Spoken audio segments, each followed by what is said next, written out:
جو اس کو غلط راستے اور بے حیائی کی طرف لے جاتے ہیں۔ ان دو دشمنوں میں سے ایک دور کا دشمن ہے جسے شیطان کہا جاتا ہے، اور ایک قریب کا دشمن ہے جسے نفس کہا جاتا ہے۔ شیطان کے دور ہونے کا مطلب یہ نہیں ہے کہ وہ انسان کے جسم میں داخل نہیں ہو سکتا یا اس کے دل پر اثر انداز نہیں ہو سکتا ہے، اس لیے کہ حضور اکرم صلی اللہ علیہ وسلم نے یہ بات ارشاد فرمائی کہ ان الشیطان یجری من الانسان مجرى الدم، کہ شیطان انسان کی رگوں میں گردش کرتا ہے۔ شیطان کے دور ہونے کا مطلب یہ ہے کہ سب سے زیادہ قریب کا جو دشمن انسان کا ہے وہ نفس ہے، اور شیطان اتنا نزدیک نہیں ہے جتنا کہ انسان کا اپنا نفس اس سے نزدیک ہے۔ حضور اکرم صلی اللہ علیہ وسلم نے یہ بات ارشاد فرمائی ہے کہ تمہارا سب سے بڑا دشمن وہ ہے جو تمہارے پہلو میں ہے۔ ان دونوں دشمنوں سے اپنے آپ کو بچانا اور محفوظ رکھنا ہر انسان کی، ہر صاحب ایمان کی بنیادی ذمہ داری ہے۔ کامیابی انہی کے لیے ہے جو نفس و شیطان کے فتنوں سے اپنے آپ کو بچائیں۔ کل یہ بات ذکر کی جا چکی ہے کہ جو شیطان کے راستے سے اپنے آپ کو الگ کرے گا اور اللہ پاک کے راستے پر چلے گا وہ کامیاب ہوگا، اور وہ ایسی مضبوط رسی کو تھام لے گا جو کبھی ٹوٹنے والی نہیں ہے۔ استمسک بالعروۃ الوثقی لا انفصام لها۔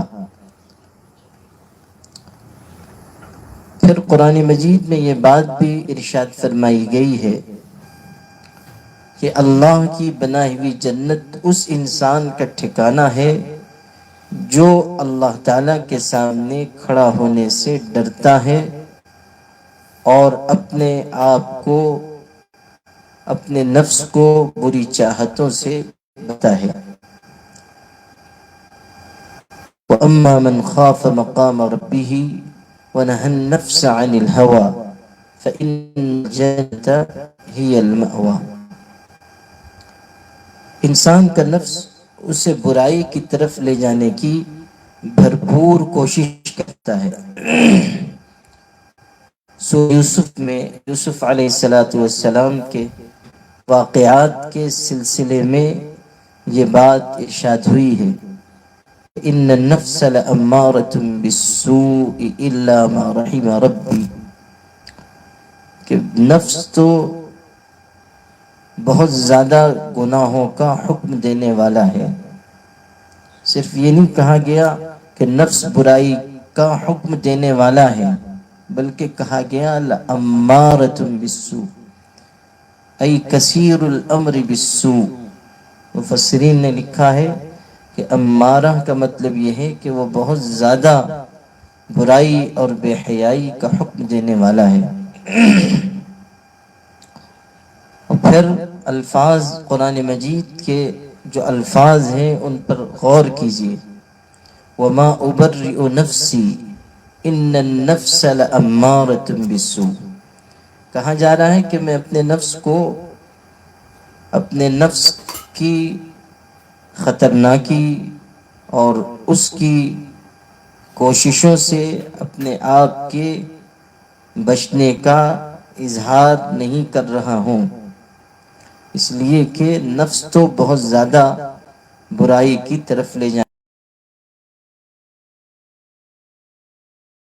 سے انسان کی طرف سے عاجزی کا اظہار ہے اور نفس کے خطرناک ہونے کا اقرار ہے، اور پھر نجات کا راستہ بھی ذکر کیا گیا ہے کہ الا ما رحم ربی، مگر یہ کہ اللہ تعالیٰ کی رحمت ہو جائے، اللہ تعالیٰ کی نگاہ کرم کسی پر ہو جائے، نفس کی شرارتوں سے، نفس کی خباثتوں سے، نفس کے وار سے، نفس کے حملے اور یلغار سے وہی انسان بچ پائے گا جو اللہ کی رحمت کے سائے میں آ جائے گا۔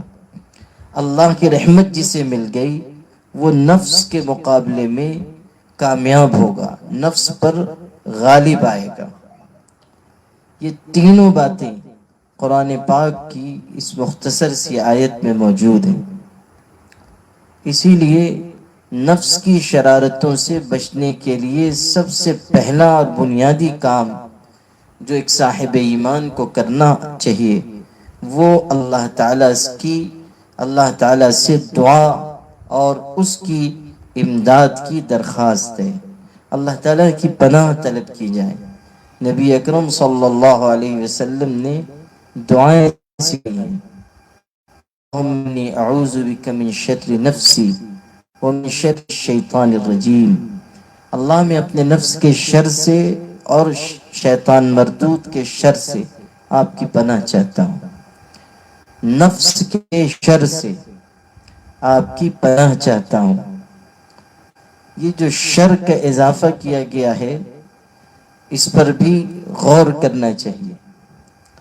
انسان کا نفس جو اسے برائی اور حیائی کی طرف لے جاتا ہے، ایک تو اس کے شر کا حصہ ہے، یعنی گناہ اور نافرمانی کی طرف لے جانا، اور پھر جب اسی نفس پر محنت ہوتی ہے اس کی غلط خواہشات کو کچل دیا جاتا ہے، جب یہ نفس امارہ سے نفس لوامہ اور پھر نفس مطمئنہ کی طرف آگے بڑھتا ہے تو پھر اس کا خیر وجود میں آتا ہے۔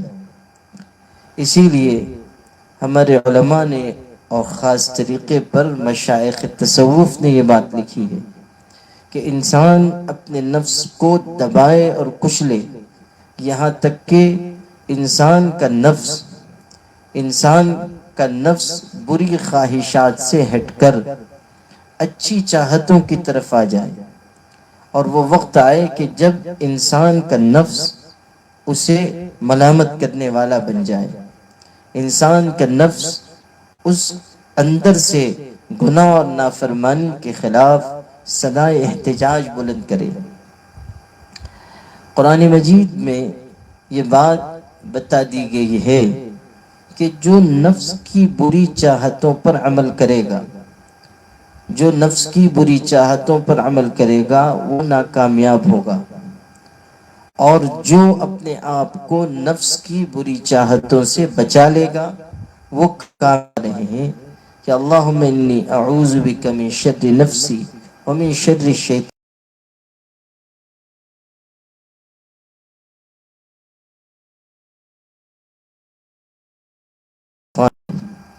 اللہ کی پناہ طلب کی جائے۔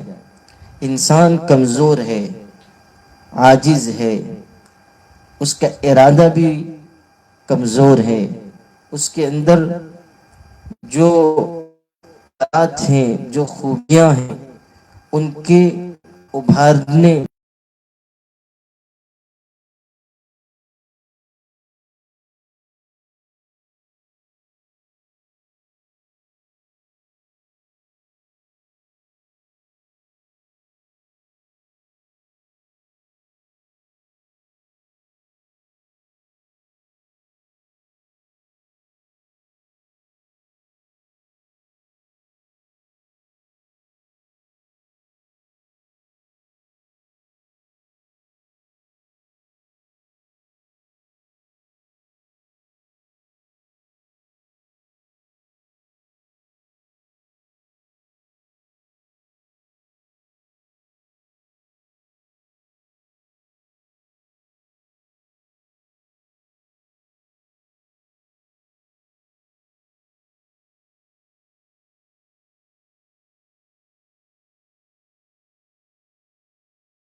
مقابلے پر طاقتور ثابت ہو رہے ہیں۔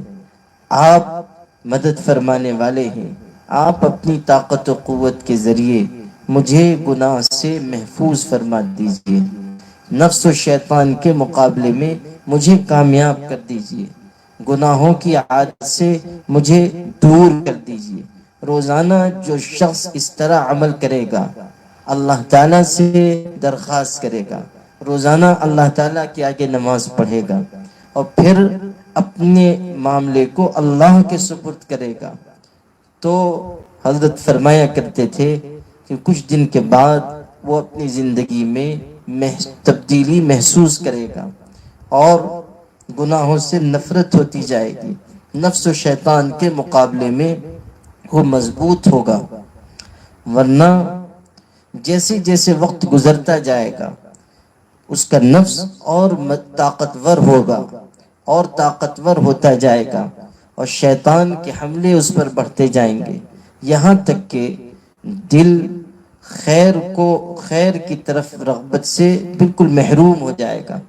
انسان کا دل اللہ تعالیٰ نے ایسا بنایا ہے کہ جب گناہ اور نافرمانی کے کام ہوتے ہیں تو اس پر کالا نقطہ لگایا جاتا ہے، اور وہ نقطہ لگتے لگتے انسان کا دل بالکل سیاہ ہو جاتا ہے، توبہ نہیں کر رہا ہے، استغفار نہیں کر رہا ہے، اللہ سے معافی نہیں مانگ رہا ہے، مسلسل معصیت اور نافرمانی کے کاموں میں لگا ہوا ہے۔ نتیجہ یہ ہوتا ہے کہ دل کالا ہو جاتا ہے اور دل پر زنگ لگ جاتا ہے۔ کلا بل ران علی قلوبہم ما کانوا یکسبون، گناہوں کی وجہ سے دل زنگالود ہو جاتا ہے۔ جس طرح لوہے کو زنگ لگتا ہے اسی طرح دل کو زنگ لگ جاتا ہے۔ جب لوہے کو زنگ پکڑتا ہے تو آہستہ آہستہ وہ لوہے کو کھا کر ختم کر دیتا ہے۔ لوہے کی خاص صلاحیت ہے صلابت اور سختی اور اس کا آہنی پن، وہ سختی اور صلابت زنگ کے آگے ڈھیر ہو جاتے ہیں۔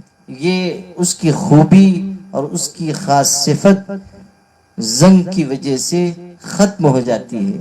اسی طرح انسان کے دل کی خصوصیت یہ ہے کہ وہ اللہ تعالیٰ کی محبت کی طرف جاتا ہے، وہ اللہ تعالیٰ کے ذکر کی طرف جاتا ہے، وہ خیر کی باتوں کی طرف متوجہ ہوتا ہے اور اچھی باتیں اس پر اثر انداز ہوتی ہیں۔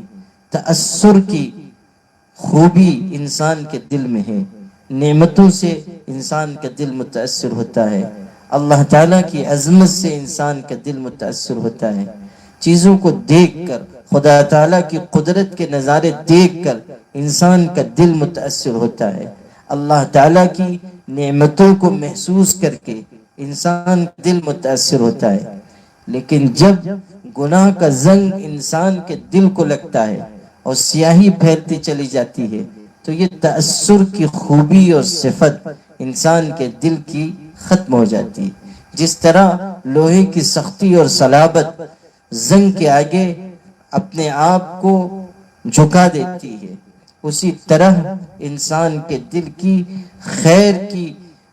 انسان کے دل کا خیر اور اس کی خصوصیت اور اس کا تأثر کا پہلو وہ دب جاتا ہے، مردہ ہو جاتا ہے۔ اسی لیے قرآن مجید میں یہ بات کہی گئی کہ لہم قلوب لا یفقہون بہا، کہ ان کے دل ہیں مگر وہ سمجھتے نہیں، دل ہے محسوس نہیں کر پاتے۔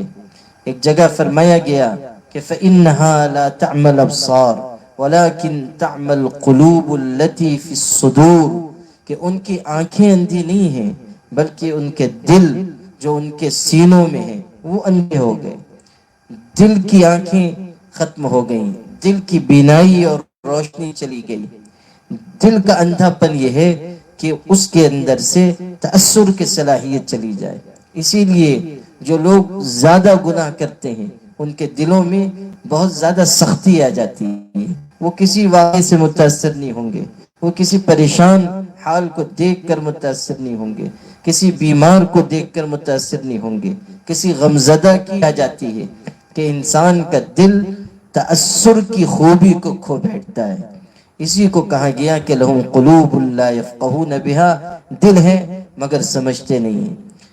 تو یہ جو گناہ اور نافرمانی کا داغ انسان کے دل پر لگتا ہے، یہ آہستہ آہستہ انسان کے دل کی مردنی اور اس کی موت کا سبب بن جاتا ہے۔ اس لیے یہ بات کہی گئی کہ نفس کی شرارتوں سے اور نفس کے فتنوں سے اور نفس کی بری چاہتوں سے انسان اپنے آپ کو بچائے۔ انسان کا نفس ایک تو اسے حیائی اور غدکاری کی طرف لے جاتا ہے، اور دوسری طرف اسے عبادتوں سے، طاعت سے، ذکر سے، اللہ تعالیٰ کی مرضی والے کاموں سے روکنے کی بھرپور کوشش کرتا ہے۔ جب خیر کی کوئی چاہت انسان کے دل میں پیدا ہوئی تو نفس اس کے مقابل آ جاتا ہے، اور نفس اس سے رکاوٹ بن جاتا ہے۔ دونوں دشمنوں کا یہی خاص وار ہے، نفس کا بھی اور شیطان کا بھی، کہ وہ انسان کو طاعت اور عبادت کے کاموں سے اور اللہ تعالیٰ کی مرضیات سے روکنے کی بھرپور کوشش کرتے ہیں۔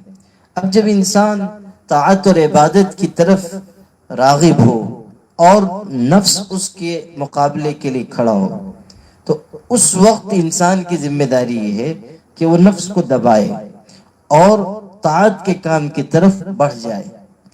انسان اللہ کا غلام ہے، وہ اپنے نفس کا غلام نہیں ہے۔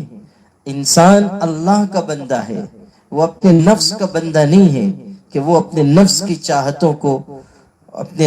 چاہتوں کو پورا کرے گا۔ قرآن پاک میں کہا گیا افرأیت من اتخذ الہہ ہوا واضلہ اللہ علی علم، کہ کیا تم نے اس شخص کو نہیں دیکھا کہ جو اپنے نفس کی چاہت کو اپنا معبود بنا لیتا ہے، اپنے نفس کی چاہت کو اپنا خدا بنا لیتا ہے، اور اس کا نتیجہ یہ نکلتا ہے کہ اللہ تعالیٰ اس کو علم کے باوجود گمراہ کر دیتا ہے۔ بلعم بعورہ بہت بڑا عالم تھا اور عبادت گزار تھا، اور اپنی قوم کا رہبر، رہنما، مقتدی اور پیشوا تھا۔ موسیٰ علیہ السلام جب اس کی بستی کی طرف آ رہے تھے تو بستی کے لوگوں نے، جو نافرمان تھے، سرکش تھے، اس شخص سے جا کر کہا کہ آپ نیک انسان ہیں، مستجاب الدعا ہیں، آپ کی دعائیں قبول ہوتی ہیں، آپ موسیٰ علیہ السلام کے خلاف بد دعا کر دیجئے، وہ ہلاک ہو جائیں اور ہم ان پر غالب آ جائیں، ان کے لشکر پر غالب آ جائیں۔ اس عبادت گزار شخص نے کہا کہ نہیں، میں ان کے خلاف بد دعا نہیں کروں گا، ان کے ساتھ اللہ کی مدد ہے، میں ان کے خلاف کیسے بد دعا کر سکتا ہوں۔ اب قوم کے لوگوں نے دوسری تدبیر اختیار کی، اس شخص کی بیوی کو ہموار کیا، اس کو تحفے تحائف دیے، اور اس کے شوہر کے لیے بھی، یعنی اس عبادت گزار اور عالم شخص کے لیے تحفے اور ہدیے بھجوائے گئے۔ بیوی نے ذہن سازی کی اور مال دیکھ کر وہ پگھل گیا۔ مال انسان کی نیت کو خراب کر دیتا ہے۔ نفس کی چاہتیں مال کی بنیاد پر اور اوپر اٹھنے لگ جاتی ہیں، انسان کے اندر خرابیاں پیدا ہوتی ہیں دو بڑی بنیادوں کی وجہ سے۔ انسان کے دل کو تباہ کرنے والی دو خطرناک بیماریاں ہیں، ایک ہے مال کی محبت اور ایک ہے جاہ کی محبت، یعنی شہرت کی طلب۔ مال کی طلب اور شہرت کی طلب، مال کی طلب بھی انسان کو تباہ کرتی ہے اور شہرت کی طلب بھی انسان کو تباہ کرتی ہے۔ آخر ما یخرج من قلوب الصدیقین حب الجاہ، ہمارے مشائخ تصوف نے لکھا ہے کہ جو آخری چیز صدیقین کے دل سے نکلتی ہے وہ شہرت کی محبت ہے. یعنی یہ مقام انسان کو بہت دیر کے بعد اور بہت محنت کے بعد نصیب ہوتا ہے کہ انسان شہرت سے بے نیاز ہو جائے. جس شخص نے اپنے دل پر محنت کی ہوگی، جو اللہ تعالی کا اچھا بندہ بن گیا ہوگا، جس پر عبدیت اور تواضع کی چادر اتار دی گئی ہوگی، جس کو انکساری کا لباس پہنا دیا گیا ہوگا، جس کو اللہ تعالیٰ کی سچی غلامی کا تاج پہننا نصیب ہو گیا ہوگا، وہی شخص شہرت کی طلب سے بچ سکتا ہے. ورنہ یہ بیماری ایسی ہے کہ اگر اس جانور کو اگر کسی لوٹے میں قید کر دیا جائے تو اس کی ٹوٹی سے وہ نکل آئے گی. یہ ایک ایسی خطرناک بیماری ہے، ایک ایسا خطرناک جانور ہے، یہ کیسی وبا ہے، یہ ایسی بلا ہے کہ اس سے بچنا آسان نہیں ہے. بس وہی بچتے ہیں جو اللہ کے ہو جاتے ہیں، وہی بچتے ہیں جو خدا تعالیٰ کی رحمت اور محبت کی چادر کے نیچے آ جاتے ہیں. یہ جو محنتیں کرائی جاتی ہیں، ذکر کروایا جاتا ہے، یہ جو نفس کو کچلنے کی تعلیم دی جاتی ہے، یہ جو ارمانوں اور تمناؤں اور خواہشات کو مٹانے کے لیے اتنے واعظ کہے جاتے ہیں، نصیحتیں کی جاتی ہیں، تدبیریں بتائی جاتی ہیں، نسخے تجویز کیے جاتے ہیں، وہ اسی لیے تو ہیں کہ جب تک دل کچلا نہیں جائے گا اور جب تک انسان کو مجاہدات کی بھٹی میں تپایا نہیں جائے گا، اس وقت تک انسان ان رذائل سے، ان بیماریوں سے، مال کی محبت سے، جاہ کی محبت سے بچ نہیں پائے گا. جب تک مجاہدات نہیں ہوں گے انسان اس مقام تک نہیں پہنچ پائے گا. آپ نے دیکھا ہوگا کہ اگر کسی گلاس میں پانی ڈالا جائے اور پھر اس میں تیل ڈال دیا جائے تو تیل اوپر ہی اوپر رہے گا، وہ اندر نہیں جائے گا، گلاس کی تہ میں نہیں جائے گا، بلکہ وہ پانی کی سطح پر رہے گا. ایک بزرگ کے ملفوظات میں ہے کہ کسی برتن میں پانی بھی تھا اور تیل بھی ڈالا گیا تھا. تیل اوپر ہی اوپر تھا اور پانی جو پہلے سے موجود تھا اور برتن میں ڈالا گیا تھا وہ تیل کے آنے کے بعد نیچے ہو گیا. تیل اب اوپر ہے، پانی نیچے ہے. تو پانی نے تیل سے شکایت کی کہ میں پہلے سے اس برتن میں موجود تھا، تم بعد میں ڈالے گئے، لیکن اب بھی تم ہی اوپر ہو، میں پہلے اوپر تھا اب میں نیچے ہو گیا، ایسا کیوں؟ تو تیل نے خوبصورت جواب دیا، کہنے لگا کہ اصل بات یہ ہے کہ تم مجاہدات سے نہیں گزرے، تمہیں تو ہمیشہ سر آنکھوں پر بٹھایا گیا، آسمان سے فرشتوں کے ذریعے تم زمین پر اتارے گئے، تمہیں زمین پر آنے کے بعد تمہاری عزت کی گئی، تمہارا احترام کیا گیا، تمہیں اچھے برتنوں میں محفوظ کیا گیا، تمہیں ہمیشہ صاف ستھرا رکھنے کے لیے، محفوظ رکھنے کے لیے تمہاری خاطرداری کی گئی، اور اچھے اچھے ظرف میں تم کو رہنا نصیب ہوا. تم جہاں رہے عزت کے ساتھ رہے، تم جہاں رہے تمہیں احترام ملا، کبھی بھی تمہیں کسی تکلیف سے نہیں گزرنا پڑا. اور جہاں تک میری بات ہے تو پہلے دن سے مجھے تکلیف کے مرحلے سے اور مجاہدے سے گزرنا ہوا، بیج کی شکل میں تھا اور زمین میں مجھ کو ڈال دیا گیا، زمین چیر کر مجھ کو نکلنا پڑا، سردی گرمی کی تکلیفیں سہنی پڑی، پھر جب فصل تیار ہو گئی تو مجھ کو کچلا گیا، توڑا گیا، پھر کچلا گیا. اس کے بعد تو اور بڑی مصیبت آئی کہ کولوں میں رکھ کر مجھ کو پیس دیا گیا، جسم کو ٹکڑے ٹکڑے کر دیا گیا. تب کہیں جا کر میں اس شکل تک پہنچا. اب اتنے مجاہدات کے بعد بھی اگر میں اوپر نہیں رہوں گا تو کیا پھر میں اتنے مجاہدات کے بعد اوپر نہیں رہوں گا تو اور کہاں رہوں گا. یعنی جب انسان مجاہدہ کرتا ہے تو اللہ تعالیٰ اسے اونچا اٹھاتا ہے. من تواضع للہ رفعہ اللہ ومن تکبر وضعہ اللہ. جو جھک جاتا ہے وہ اٹھ جاتا ہے، اور جو خود سر اٹھاتا ہے اس کا سر جھکا دیا جاتا ہے. حدیث پاک میں ہے قیامت کے دن اللہ تعالیٰ تکبر کرنے والوں کو چیونٹیوں کی شکل میں لائے گا.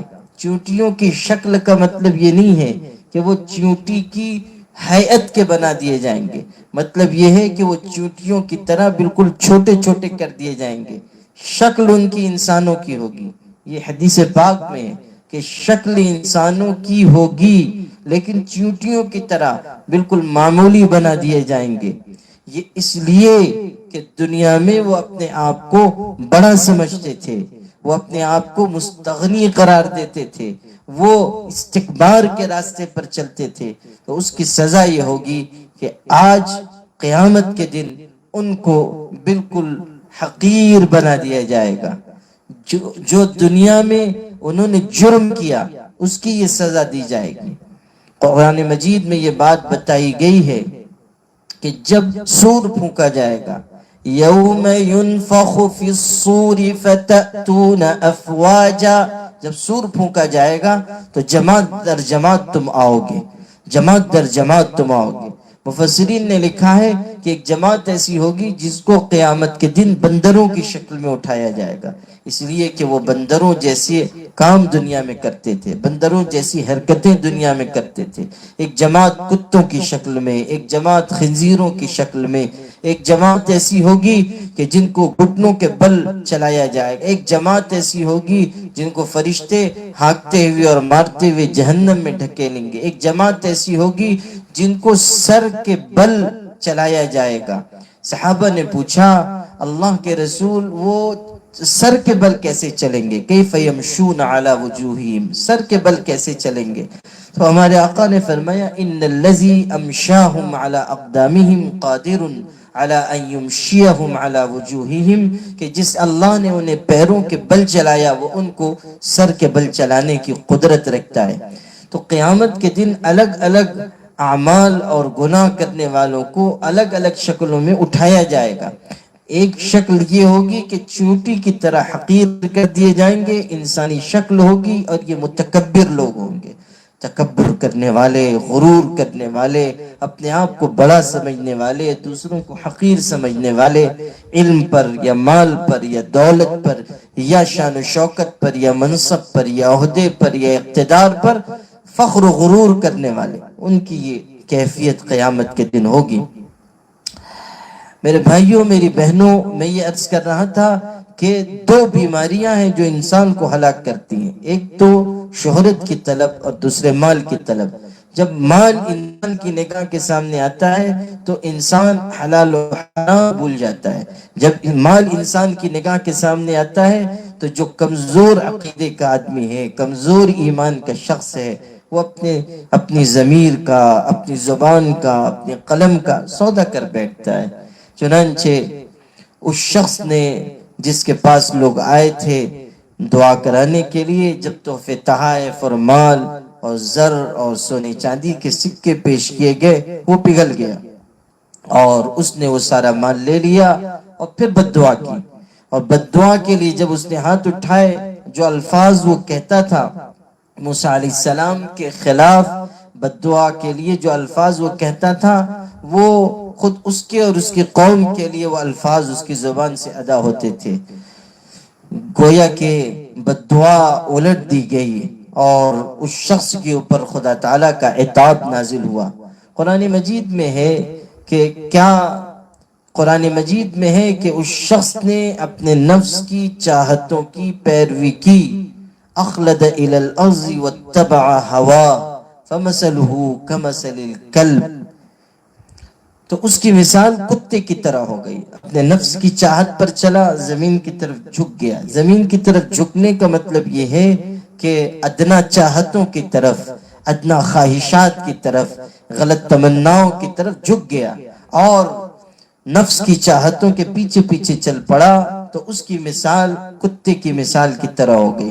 اگر تم اس پر کوئی بوجھ رکھو گے تب بھی وہ ہانپ کر زبان نکالے گا، نہیں بھی رکھو گے تب بھی وہ ہانپتا رہے گا۔ روایتوں میں ہے کہ اس کی زبان سینے پر لٹکا دی گئی تھی، عبرت کا نشان بنا دیا گیا تھا۔ اللہ تعالیٰ حفاظت فرمائے کہ نفس کی چاہتوں پر چلنے کا بہت ہی برا انجام انسان کی نگاہ کے سامنے آتا ہے۔ نفس کی چاہتوں پر چلنے والا دنیا میں ذلیل کر دیا جاتا ہے، اور آخرت میں اس کا برا انجام ہوگا۔ جب قیامت کے دن اللہ تعالیٰ عدالت لگائے گا تو پھر سب سامنے لے آیا جائے گا کہ اس شخص نے اللہ کی غلامی کو قبول کیا یا نفس کی غلامی کو قبول کیا، اس نے اپنی تنہائیوں میں کیسے گناہ کیے، اس نے مال حاصل کرنے کی کیسی تدبیریں کی، اس نے شہرت حاصل کرنے کے لیے کیسا مکر و فریب کیا۔ ساری چیزیں سامنے آ جائیں، کوئی چیز چھپنے والی نہیں ہے، کوئی چیز بچنے والی نہیں ہے، تمام چیزیں اللہ تعالیٰ کی نگاہ میں ہیں، اور اللہ تعالیٰ علیم بذات الصدور ہے، سینوں کے راز جاننے والا ہے۔ چوریاں آنکھوں کی اور سینوں کے راز سب کو تو جانتا ہے اے بے نیاز۔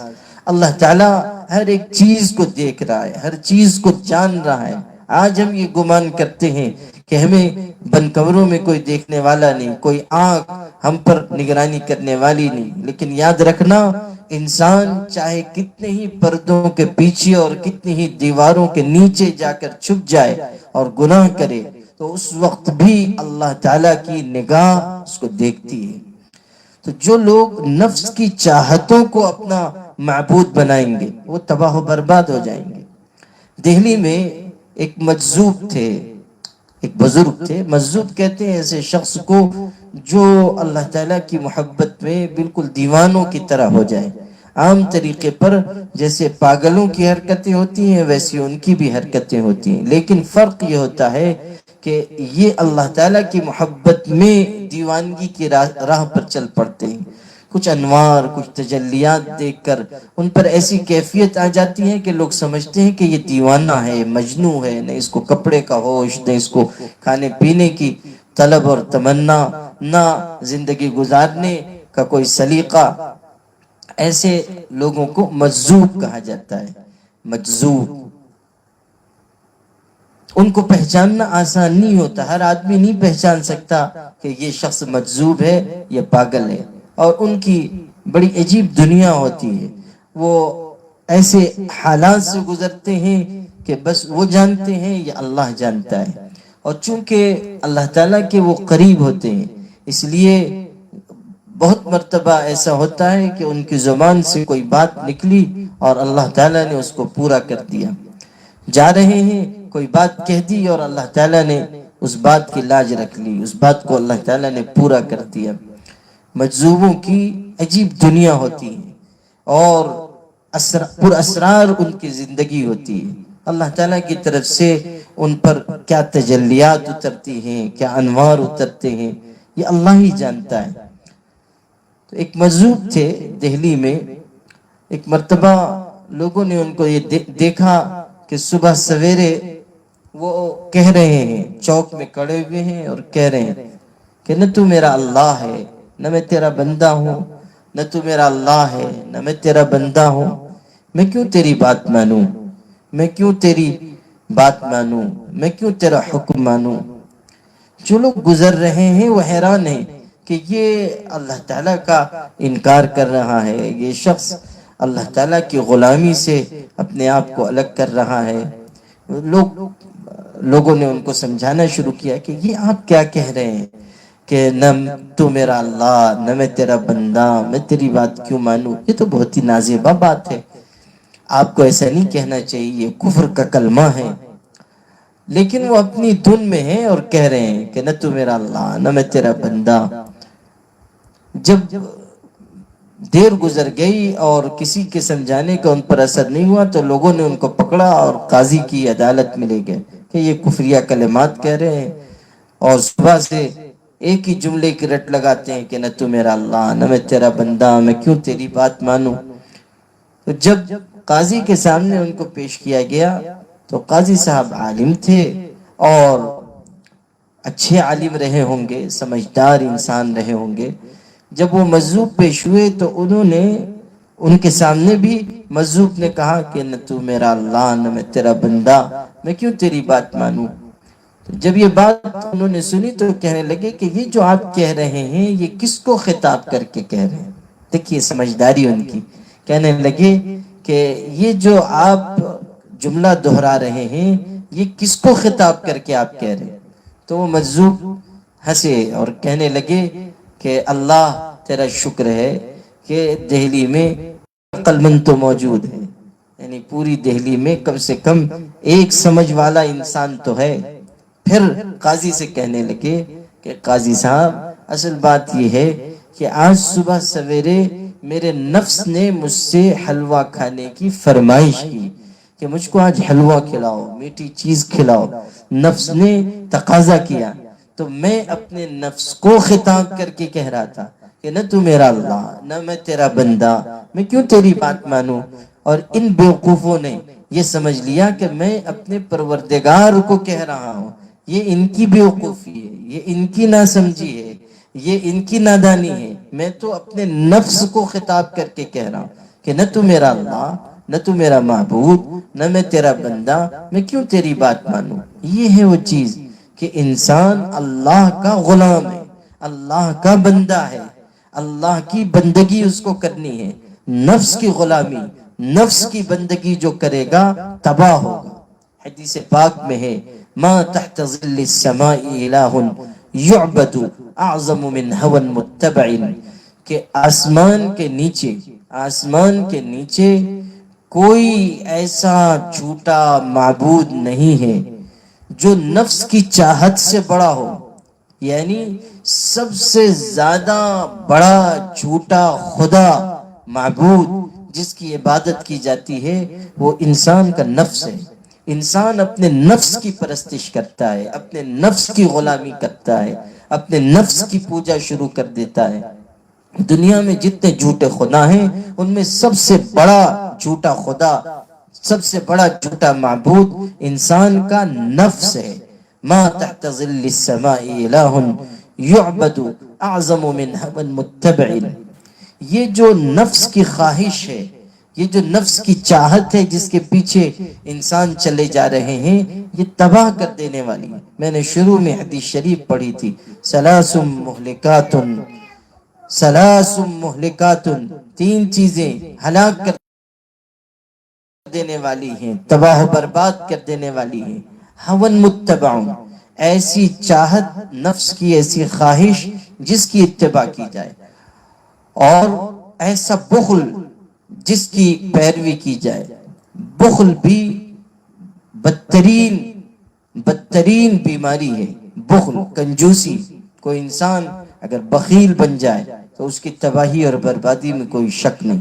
حضور اکرم صلی اللہ علیہ وسلم نے ارشاد فرمایا کہ سخی اللہ سے قریب ہے، انسانوں سے قریب ہے، جنت سے قریب ہے، جہنم سے دور ہے، اور بخیل اللہ تعالیٰ سے دور ہے، انسانوں سے دور ہے، جنت سے دور ہے، جہنم سے قریب ہے۔ یہاں تک آپ نے ارشاد فرما دیا کہ ایک سخی انسان جو فاسق و فاجر ہے، گنہگار ہے، اور ایک عبادت گزار انسان جو بخیل ہے، ان دونوں میں سے فاسق و فاجر سخی اللہ کو زیادہ محبوب ہے۔ یعنی وہ ہے تو گنہگار مگر اس کا ہاتھ کھلا ہوا ہے، وہ ہے تو گنہگار لیکن وہ لوگوں کو نوازنے والا ہے، وہ ہے تو گنہگار لیکن مال کی محبت اس کے دل میں نہیں ہے۔ حب الدنیا رأس کل خطیہ، دنیا کی محبت، مال کی چاہت ہر خطا اور گناہ کی جڑ اور بنیاد ہے، یہ تباہ کر دینے والی چیز ہے۔ مال کی محبت انسان کو تباہ کر دینے والی چیز ہے۔ حب الدنیا رأس کل خطیہ، دنیا کی محبت ہر خطا اور ہر برائی کی جڑ اور بنیاد ہے۔ بخل در حقیقت مال کی محبت کا عروج ہے۔ جو انسان مال سے زیادہ محبت کرے گا وہی مال کے خرچ کرنے میں تنگی کرے گا، اور بخل جتنا بڑھتا جائے گا اتنی ہی ہلاکت اور تباہی اور بربادی انسان سے قریب آتی چلی جائے گی۔ تو آپ صلی اللہ علیہ وسلم نے فرمایا شح مطاع، ایسی نفس کی ایسا بخل، ایسی کنجوسی جس کی پیروی کی جائے۔ اور تیسری بات ارشاد فرمائی اعجاب کل ذی رأی برأی، انسان کا اپنی رائے کو پسند کرنا، خود پسندی، عجب، یہ ہلاک اور اللہ تعالیٰ کی بندگی انسان کو اللہ تعالیٰ سے قریب کرے گی۔ اب سمجھیے کہ نفس کی چاہتوں سے بچنے کے لیے کیا کرنا ہوگا۔ سب سے پہلی بات جو میں عرض کر چکا کہ اللہ تعالیٰ کی پناہ مانگی جائے اور اللہ تعالیٰ سے دعا کا اہتمام کیا جائے۔ ہر فرض نماز کے بعد سونے سے پہلے اٹھ کر اللہ تعالیٰ کی بارگاہ میں عرضی پیش کی جائے کہ اللہ میں نفس و شیطان کے مقابلے میں کمزور ہوں، آپ میری مدد فرما دیجئے اور آپ مجھ کو ان پر غلبہ عطا فرما دیجئے۔ اللہ تعالیٰ سے جتنا انسان مانگے گا اور جتنی توجہ کے ساتھ مانگے گا اتنی جلد نفس و شیطان کے مقابلے میں وہ غلبہ پائے گا۔ دوسری بات، نفس کی چاہتوں کو محنت اور کوشش کر کے دبایا جائے، اس نفس کی خواہشات کو کچلا جائے۔ یہ چیز محنت چاہتی ہے اور مشق چاہتی ہے، اور ذکر کے ذریعے اور اللہ والوں کی صحبت کے ذریعے اس میں قوت آتی ہے۔ یعنی انسان کے اندر نفس کی چاہتوں سے مقابلہ کرنے کی اور نفس کی شرارتوں پر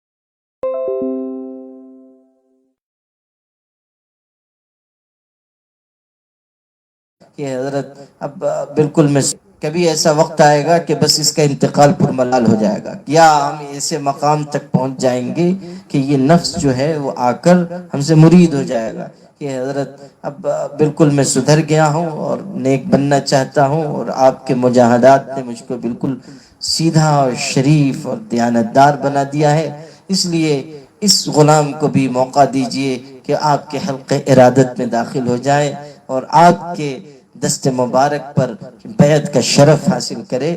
یہ کبھی نہیں ہوگا، کبھی نہیں ہوگا، اس لیے کہ نفس مرے گا نہیں، وہ تو انسان کے ساتھ لگا ہوا ہے۔ حضرت مولانا جلال الدین رومی رحمۃ اللہ علیہ نے ایک تمثیلی واقعہ بیان فرمایا مثنوی میں، ان کی شہر آفاق کتاب مثنوی میں انہوں نے یہ واقعہ لکھا ہے کہ سخت سردی کے دنوں میں، سخت سردی کے زمانے میں کوئی شکاری تھا جو پہاڑوں پر شکار کرنے کے لیے گیا۔ سخت سردی کا جاڑے کا موسم تھا اور پہاڑوں پر اس نے ایک بڑا مردہ اژدہا دیکھا، خطرناک اژدہا تھا لیکن مردہ پڑا ہوا تھا۔ تو اس نے اس اژدہے کو اٹھا لیا اور بستی میں لے کر آ گیا، اور لوگوں کے سامنے اس نے اس اژدہے کو پیش کیا، گویا کہ یہ بتانا چاہا کہ اتنے خطرناک اژدہے کو میں شکار کر کے لے آیا، اور اس کی واہوائی اور شہرت کے لیے اس نے ساری بستی میں اس کو گشت کرایا۔ بہت سارے لوگ جمع ہو گئے اور جو دیکھتا تھا وہ حیران ہوتا تھا کہ اتنے خطرناک اور اتنے بڑے اژدہے کو یہ شکاری شکار کر لایا۔ لیکن وہ اژدہا جو محسوس ہو رہا تھا کہ مرا ہوا ہے، زندگی ہار چکا ہے، وہ مرا ہوا نہیں تھا، بلکہ سخت سردی اور ٹھنڈک کی وجہ سے وہ ٹھٹر گیا تھا، اکڑ گیا تھا، اور ایسا محسوس ہوتا تھا کہ اس میں کوئی زندگی باقی نہیں ہے، مر چکا ہے۔ جب بستی میں آنے کے بعد یہاں وہاں اس کو ٹہلایا گیا، اور پھر سورج بھی ذرا اوپر چڑھتا چلا گیا اور دھوپ کچھ سخت ہوئی، تو گرمی کی وجہ سے، سورج کی گرمی کی وجہ سے اس کے جسم میں حرارت پیدا ہوئی اور زندگی لوٹ آئی۔ اب جیسے ہی اس کے اندر توانائی آئی، اس نے لوگوں پر حملہ کرنا شروع کر دیا، لوگوں کو دبوچنا شروع کر دیا۔ بڑا اور خطرناک اژدہا تھا اور لوگ بھاگے، بھگدڑ مچ گئی۔ مولانا رومی رحمت اللہ علیہ نے یہ تمثیلی واقعہ لکھ کر اس طرف متوجہ کیا ہے کہ انسان کا نفس بھی اسی اژدہے کی طرح ہے کہ جو کبھی افسردہ ہو جائے گا، پزمردہ ہو جائے گا، اس پر کچھ مردنی چھا جائے گی، کچھ کمزور ہو جائے گا، کچھ مغلوب ہو جائے گا، کچھ شکست، اپنے آپ کو شکست خوردہ تسلیم کرنے لگے گا۔ لیکن یاد رکھنا کہ جیسے ہی اس کو کوئی بھی موقع ملے گا وہ پھر سے تم پر حملہ کر دے گا۔ جیسے اژدہے کے جسم میں حرارت پیدا ہوئی، توانائی آئی، تو اس نے اپنی فطرت کے مطابق فوراً لوگوں پر حملہ کیا۔ اسی طرح انسان کا نفس بھی جو دبا ہوا ہو، کچلا ہوا ہو، مغلوب ہو، وہ موقع پاتے ہی انسان پر حملہ آور ہو جائے گا، انسان کو پھر گناہ کی طرف اور نافرمانی کی طرف لے جائے گا۔ تو انسان کا نفس تو ہمیشہ اس کے ساتھ لگا رہے گا۔ کوشش یہ کرنی ہے کہ انسان اپنے نفس کی چاہتوں کی خلاف ورزی کرے، جو نفس کی چاہت ہو اس کے مقابل دوسرا کام کرے۔ نفس انسان کو ورغلا رہا ہے کہ آج آرام کر لو، آج سوئے رہ جاؤ، نماز اٹھ کر پڑھ لینا، ٹھنڈک زیادہ ہے، رات دیر سے سوئے ہو، آرام کر لو گے راحت نصیب ہو جائے گی، وغیرہ وغیرہ وغیرہ۔ اس وقت انسان پوری ہمت کر کے اپنے نفس سے یہ کہے کہ ہرگز نہیں، میں تو ضرور نماز پڑھوں گا، اٹھوں گا، وضو کروں گا، اللہ کی بارگاہ میں کھڑا ہوں گا، اللہ کی عظمت، اس کی قدرت، اس کی کبریائی بیان کروں گا۔ میں اپنے اللہ کا غلام ہوں اور غلام کی ذمہ داری یہ ہے کہ وہ اپنے مالک کے دربار میں حاضری لگائے، اس لیے میں تو اپنے معمول کے مطابق ضرور اٹھوں گا۔ انسان کا نفس ورغلا رہا ہے کہ یہ دیکھ لو، وہ دیکھ لو، وہ دیکھ لو، اور انسان اپنے نفس سے یہ کہے ہرگز نہیں، جو اللہ نے حرام کر دیا ہے وہ ہرگز میں نہیں دیکھوں گا، جو اللہ تعالیٰ نے جس چیز کا کھانا حرام کر دیا وہ میرے حلق سے نہیں اترے گا، جس کا دیکھنا حرام کر دیا اسے میں نہیں دیکھوں گا، جس کا سننا حرام کر دیا میں وہ ہرگز نہیں سنوں گا۔ جو نفس کی چاہتے ہوں ان کے خلاف کرنا محنت اور کوشش کے ساتھ، ہمت اور عزیمت کے ساتھ، یہ نفس کے مقابلے کا زبردست ہتھیار ہے، بہترین راستہ ہے۔ اور میں عرض کر چکا کہ ذکر کے ذریعے اور اہل اللہ کی صحبت کے ذریعے اس کیفیت میں قوت پیدا ہوتی ہے، تقویت انسان کو حاصل ہوتی ہے۔ اللہ تعالیٰ کے ذکر میں طاقت ہے۔ جب انسان اللہ تعالیٰ کو یاد کرتا ہے تو اس کے اندر ایک کیفیت پیدا ہوتی ہے، اور وہ کیفیت اسے نفس و شیطان کے فتنوں سے دور لے جاتی ہے، بچاؤ کا ذریعہ ہوتی ہے، ڈھال بن جاتی ہے۔ یہ جو حدیث میں فرمایا کہ الصوم جنتن، کہ روزہ ڈھال ہے، یہ ڈھال کا لفظ کیوں استعمال کیا گیا؟ اسی لیے کہ جیسے انسان لوہے کی ڈھال کی یا فولاد کی ڈھال کی وجہ سے اپنا بچاؤ کرتا ہے، ڈھال کے ذریعے تیروں کو روکتا ہے، دشمن کی تلوار کو روکتا ہے، دشمن کے نیزے کو روکتا ہے، اسی طرح روزے کے ذریعے وہ نفس و شیطان جو اس کے خطرناک دشمن ہیں، ان کے وار، ان کی یلغار، ان کے حملے کا دفاع کرے گا، اپنا بچاؤ کرے گا۔ ان کی طرف سے جو تیر چلیں گے، خواہشات کے، شہوتوں کے، لذتوں کے، ترغیبات کے، نافرمانی کے کاموں کے، وہ سب اس ڈھال پر آ کر رک جائیں گے۔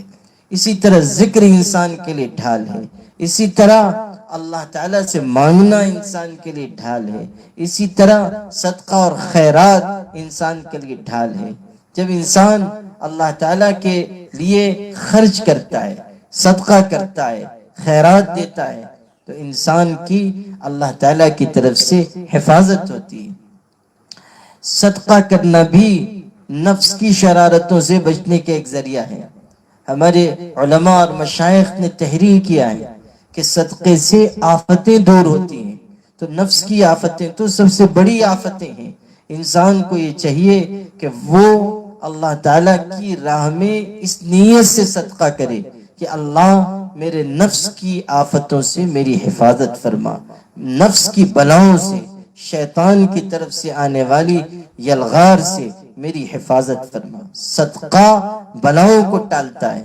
تو ایک بلا تو وہ ہے جو بیماری کی شکل میں آ رہی ہے، حادثے کی شکل میں آ رہی ہے، کسی اور شکل میں آ رہی ہے، اور ایک بلا وہ ہے جو روحانی بلا ہے۔ ایک بلا وہ ہے جو انسان کے دین کو نقصان پہنچانے والی ہے۔ اس سے بھی حفاظت کا ذریعہ صدقہ ہے۔ انسان نیت کر کے صدقہ دے کہ اللہ آج پورے دن مجھے نفس کی اور شرارتوں سے اور شیطان کے حملوں سے محفوظ فرما، اللہ مجھے ان کی شرارتوں اور ان کے حملوں سے بچنے کی قوت عطا فرما، اور اللہ تعالیٰ مجھ میں گناہ سے نفرت پیدا فرما۔ اس نیت سے انسان صدقہ دے، روز صدقہ کرے، جتنی استطاعت ہے اس کے مطابق صدقہ کرے، تو انشاءاللہ اللہ تعالیٰ کی طرف سے مدد ہوگی۔ صدقہ بلاؤں کو ٹال دیتا ہے۔ حدیث پاک میں مختلف حدیثوں میں یہ بات آئی ہے۔ ایک حدیث میں 70 بلاؤں کو ٹال دیتا ہے۔ صدقہ 70 بلاؤں کو ٹال دیتا ہے۔ امام فخر الدین رازی رحمۃ اللہ علیہ نے تفسیر کبیر میں ایک دلچسپ واقعہ لکھا ہے، ابھی یاد آ گیا تو سن لیجئے۔ ایک مرتبہ کسی وائز نے یہی حدیث بیان کی اپنی تقریر میں کہ صدقہ 70 بلاؤں کو ٹال دیتا ہے۔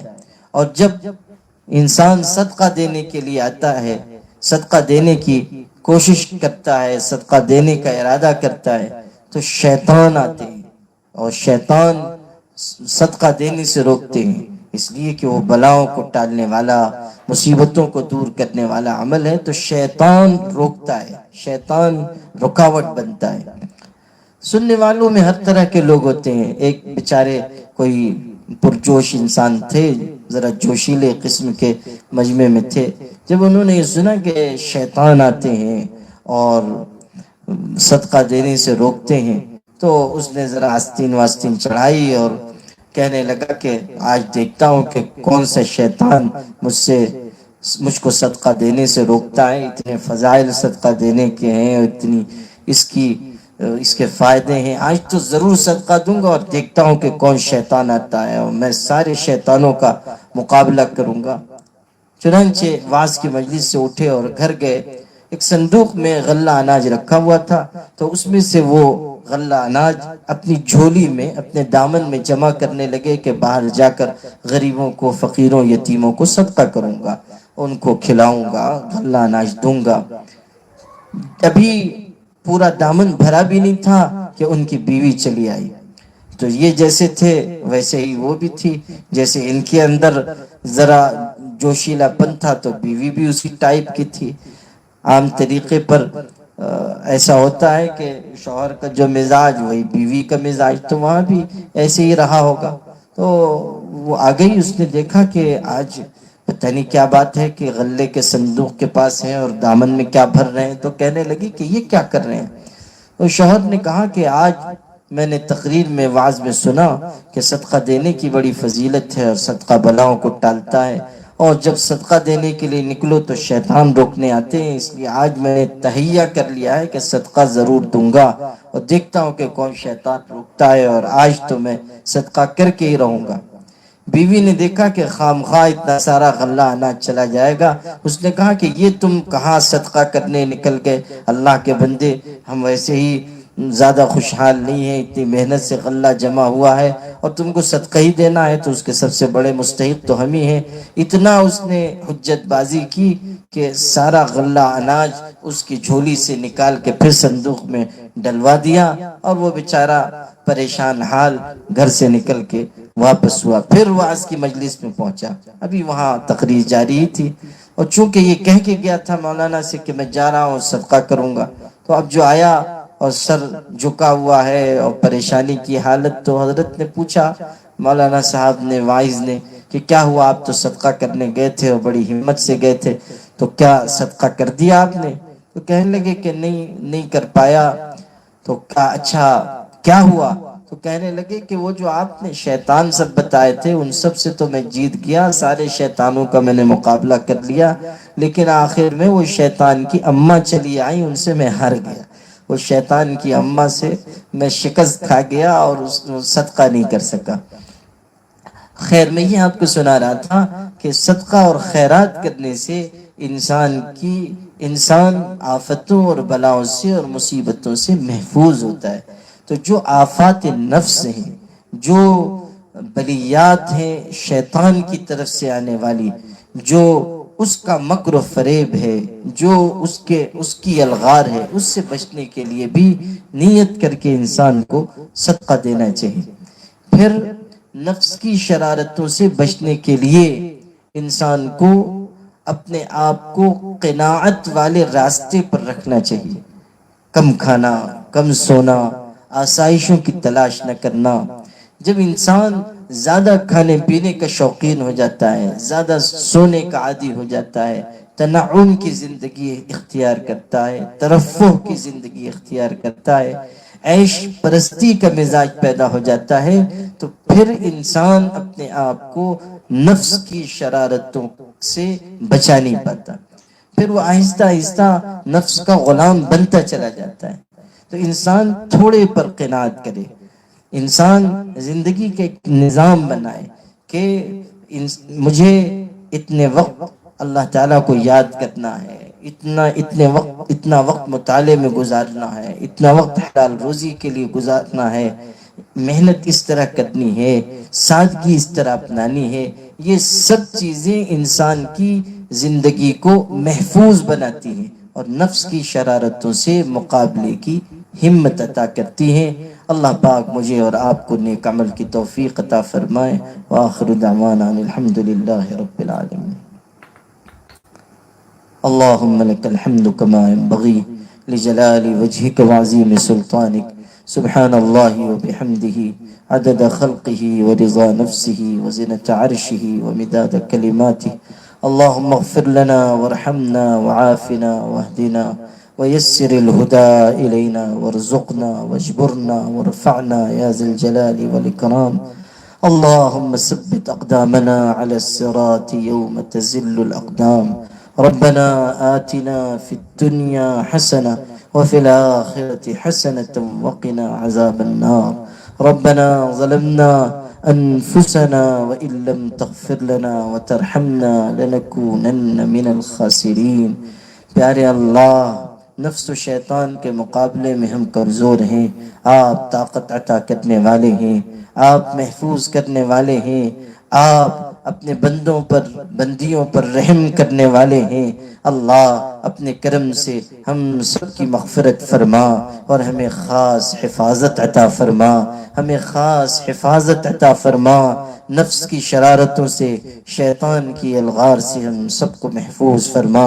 اللہ ہماری آل و اولاد کو محفوظ فرما، بہکنے سے، بھٹکنے سے، غلط راہ پر چلے جانے سے ہم سب کی حفاظت فرما، قدم قدم پر ہمیں مدد اور نصرت عطا فرما۔ اللہ اپنی محبت کا نور عطا فرما، اپنی معرفت کا سرور عطا فرما۔ اللہ ہر وبا سے، ہر بلا سے، ہر شر سے، ہر بیماری سے، ہر قسم کے مکر و فریب سے، خیانت سے، بخل سے، تمام رذائل سے ہم سب کی حفاظت فرما۔ اللہ برے دن سے، بری رات سے، برے فیصلوں سے، برے ساتھیوں سے، بری خواہشات سے، برے جذبات سے، برے دن سے، بری رات سے ہم سب کی حفاظت فرما۔ اللہ اپنے اچھے نیک بندوں بندیوں میں شامل فرما۔ اللہ ذکر کرنے والوں میں شامل فرما، شکر کرنے والوں میں شامل فرما، طاعت اور عبادت کی راہ پر چلنے والوں میں ہمیں شامل فرما۔ اللہ آنے والے رمضان کو ہماری زندگی کا بہترین رمضان بنا۔ اللہ خوب طاعت کا موقع عطا فرما۔ اللہ نفع بخش علم عطا فرما، نیک عمل کی توفیق عطا فرما۔ اللہ ہم بھی کمزور ہیں، ہمارے ارادے بھی کمزور ہیں، اعمال بھی اخلاص سے دور ہیں۔ اللہ آپ اپنے کرم سے ہمارے ہر عمل میں کامل درجے کا اخلاص عطا فرما۔ اللہ ہمیں قوت طاقت عطا فرما، توانائی عطا فرما، تندرستی عطا فرما۔ اللہ اپنے نام پر مر مٹنے کا جذبہ عطا فرما۔ اللہ اپنے کرم سے ہمیں، ہماری آل و اولاد کو، ہماری نسلوں کو اپنے دین کی خدمت کا موقع عطا فرما۔ اللہ استطاعت عطا فرما، توفیق عطا فرما، بہتر صلاحیت عطا فرما۔ پیارے اللہ ہمیں ہر قدم پر مدد و نصرت نصیب فرما۔ اللہ ہم آپ کے در کے بھکاری ہیں، آپ کے در کے سائل ہیں، آپ سے مانگنے کے لیے آئے ہیں، آپ کے آگے ہاتھ پھیلا کر حاضر ہیں۔ اللہ اسی وقت ہماری مانگی ہوئی مرادیں عطا فرما۔ اللہ وبا کی وجہ سے کتنے لوگ بیمار ہیں، پریشان حال ہیں، مصیبت زدہ ہیں۔ اللہ ہم اپنے ایسے تمام بھائیوں اور بہنوں کے لیے رحمت کی، شفا کی، صحت کی بھیک مانگتے ہیں۔ اللہ سب کو شفا کی نعمت عطا فرما۔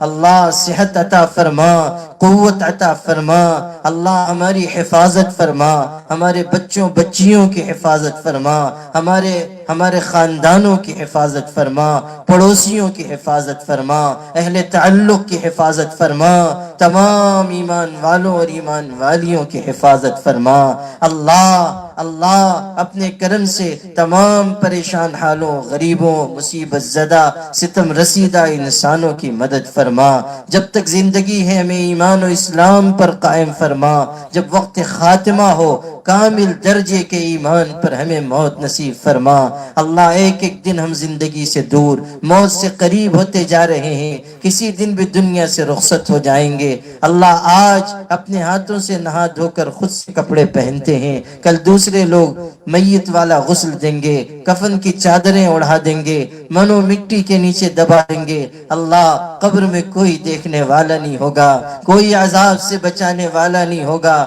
کوئی مدد کرنے والا نہیں ہوگا۔ اس دن صرف آپ کی رحمت کا سہارا ہوگا، آپ کے کرم کا آسرا ہوگا۔ اللہ ہماری قبر کی زندگی کو آسان فرما۔ اللہ قبر میں رحمت عطا فرما، اجالا سے حفاظت فرما۔ اللہ اپنے کرم سے جتنے اہل ایمان زمین میں مدفون ہیں ان سب کو عذاب قبر سے محفوظ فرما۔ اللہ ان پر رحمتوں کی بارش برسا۔ اللہ ہماری مغفرت فرما، ہمارے ماں باپ کی مغفرت فرما، ہمارے بڑوں اور چھوٹوں کی مغفرت فرما۔ جنہوں نے ہم سے کہا ہے، دعا کی درخواست کی ہے، ان کی مغفرت فرما۔ جن سے ہم نے دعا کے لیے کہا ہے ان کی مغفرت فرما۔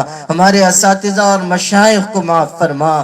اللہ تمام محسنین بہترین بدلہ عطا فرما۔ اللہ حضور پاک صلی اللہ علیہ وسلم سے سچی محبت عطا فرما، ان کی محبت میں جینا اور مرنا نصیب فرما۔ اللہ سعادت والی زندگی عطا فرما، عزت والی زندگی عطا فرما، نعمت والی زندگی عطا فرما، برکت والی زندگی عطا فرما۔ اور اللہ اپنے اپنے وقت پر ہم سب کو حسن خاتمہ کی دولت عطا فرما، ایمان پر موت عطا فرما، اللہ کلمے پر موت عطا فرما، اپنے پاکیزہ نام پر موت عطا فرما۔ اللہ بری موت سے، برے دن سے، بری رات سے، بری چاہتوں سے ہم سب کی حفاظت فرما۔ ہماری دعاؤں کو اپنے کرم سے قبول فرما۔ سبحان ربک رب العزت عما یصفون وسلام علی المرسلین والحمد للہ۔